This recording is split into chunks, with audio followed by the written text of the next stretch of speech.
Hey, this is Zach again with Iowa Plainsman Outdoors. I'm starting today a mini series on waterfowl kayak hunting on a budget. So I'm trying to see if we can get a kayak and get it outfitted the way I want it for under $500 for waterfowl hunting. The idea started to appeal to me kind of after last season, where there were some spots that were tough to get to, or really shallow, or don't have a boat ramp, it would be a long walk, things like that I started to see the usage for a kayak for waterfowl hunting. So I started looking for kayaks, and I looked at quite a few, and most of them were $700, $800, $900, over $1,000 for some of these kayaks, or different small watercraft for waterfowl.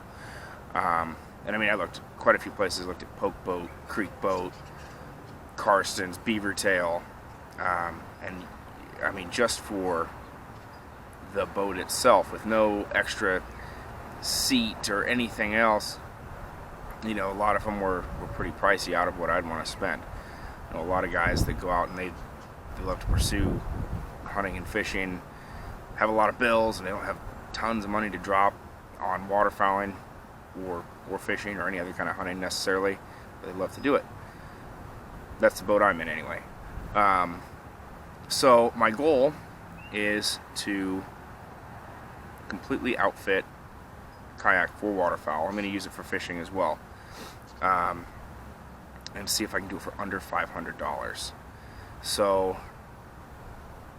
I'm going to kind of keep a price tally going as I go, and it's going to include everything. It's going to include tax. It's going to include shipping if there is any. It's going to include everything down to the T. So that way, the way that I got it set up, there wouldn't be any surprise cost or anything in there. I'm going to see if I can do that for under $500. Now, what I did was I got today my first kayak ever. So this may not go well. We're going to see together. It is a Tamarack it's a Lifetime Tamarack 120 Angler Kayak. It's 10 feet long. I'm going to kind of do a little introduction to the kayak here. Alright, so this is the new kayak. I'm going to give you just kind of a quick run through of the features of it. I'm still getting to know it myself. Like I said, I just picked this baby up.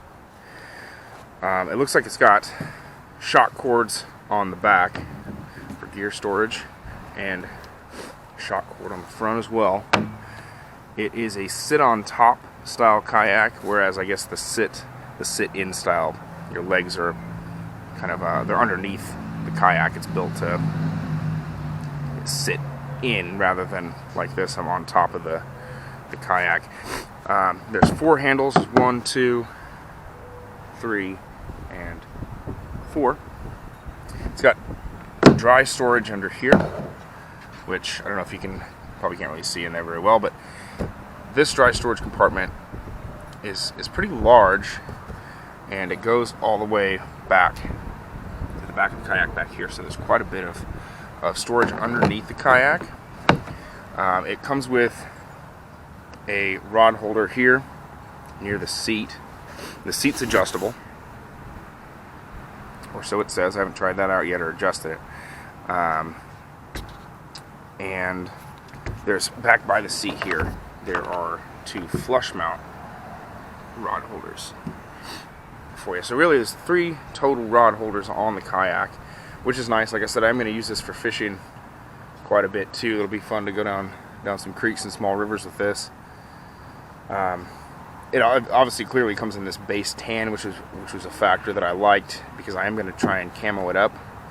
That'll be my next step. Is I'm going to spray camo spray paint on this, and I'll get to showing you that here in a bit. But first, before I do that, I am going to take this out for just a little test float at a local lake here.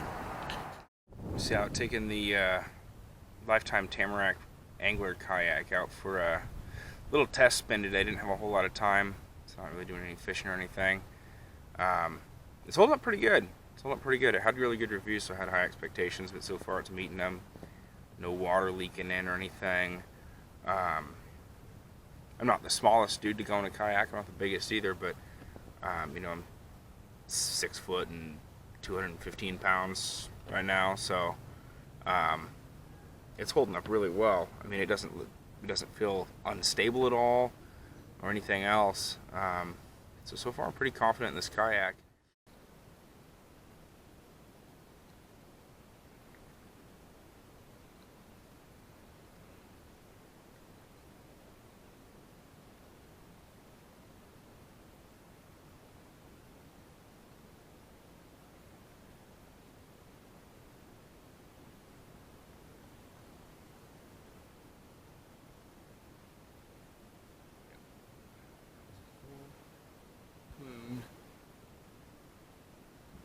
Drake blue-winged teal. You usually don't get to see him that way around here. And a nice little crescent moon on his face.